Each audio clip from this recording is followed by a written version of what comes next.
இந்த லிங்கங்கள் ஒவ்வொன்றுக்கும் ஒவ்வொரு சிறப்பு உண்டு. இது மட்டுமல்லாமல் ஆதி அண்ணாமலை, நேர் அண்ணாமலை, சந்திர சூரிய லிங்கங்கள், 16 விநாயகர் கோவில்கள், 7 முருகன் கோவில்கள், ஆதி காமாட்சியம்மன் என்று மொத்தம் 99 கோவில்கள் கொண்ட தெய்வீக பாதை கிரிவல பாதையாகும். திருவண்ணாமலையில் சேஷாத்ரி சுவாமிகள், ரமண மகரிஷி, யோகி ராம் சுரத்குமார் ஆகியோரின் ஆசிரமங்கள் இருக்கின்றன. அங்கு பக்தர்கள் அவரது தேவைக்கு ஏற்ப முன்பதிவு செய்து கொண்டு அறைகள் எடுத்து தங்கலாம்.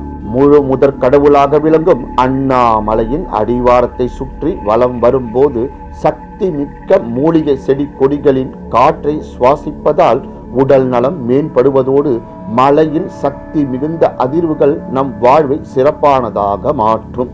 நிறைமாத கர்ப்பிணி பெண் எப்படி அமைதியாக ஆனந்தமாக வயிற்றில் இருக்கும் குழந்தையை மட்டும் நினைத்து நடந்து செல்வாளோ அதே போன்றுதான் நாமும் முழு முதற் கடவுளாக சிவபெருமானை மட்டுமே மனதில் நினைத்து அவருடைய திருப்பெயரை உச்சரித்து கொண்டு பொறுமையாகவும் பக்தியுடனும் நடந்து செல்ல வேண்டும். கிரிவலம் செல்லும் போது ஓடவோ பேசவோ அல்லது சாப்பிடவோ கூடாது. எண்ணம் முழுவதும் அருணாச்சலேஸ்வர் மட்டுமே நிறைந்திருக்க வேண்டும். கிரிவலம் செல்லும் போது எறும்பு புற்றுக்கு அன்னமிட்டாலோ அல்லது இனிப்பு வாங்கி வைத்தாலோ பெரும் புண்ணியம் வந்து சேரும். எத்தனை ஆயிரம் எறும்பு உண்கின்றதோ அத்தனை ஆயிரம் உயிர்களுக்கு உணவிட்ட புண்ணியம் கிடைக்கும். கிரிவலம் செல்வதற்கு அனைத்து நாட்களுமே உகந்த தினங்கள்தான். அதிலும் பௌர்ணமி தினத்தில் மேற்கொள்ளப்படும் கிரிவலத்திற்கு மற்ற தினங்களை விடவும் அதிக சிறப்பு உண்டு என்று ஞானிகளும் யோகிகளும் கூறியிருக்கிறார்கள்.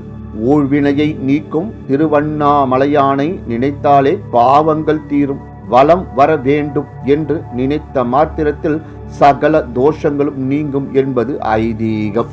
கிரிவலம் மேற்கொள்வதால் ஏற்படும் நன்மைகள். ஞாயிற்றுக்கிழமைகளில் கிரிவலம் மேற்கொள்வதால் சிவலோக பதவி கிட்டும். திங்கட்கிழமைகளில் கிரிவலம் மேற்கொள்வதால் இந்திர பதவி கிடைக்கும். செவ்வாய்க்கிழமைகளில் கிரிவலம் மேற்கொள்வதால் கடன் வறுமை நீங்கும். புதன் கிழமைகளில் கிரிவலம் மேற்கொள்பவர்களுக்கு கலைகளில் தேர்ச்சியும் முக்தியும் கிடைக்கும். வியாழக்கிழமைகளில் கிரிவலம் மேற்கொள்பவர்களுக்கு ஞானம் கிடைக்கும். வெள்ளிக்கிழமை கிரிவலம் மேற்கொள்பவர்களுக்கு வைகுண்ட பதவி கிடைக்கும். சனிக்கிழமை கிரிவலம் மேற்கொள்பவர்களுக்கு பிறவி பிணி அகலும். சரணம் சரணம் மகேஸ்வரா சரணம். திரு அண்ணாமலையாரே போற்றி. சிவவே தவம், தவமே சிவம். நன்றி, வணக்கம். வாழ்க வளமுடன்.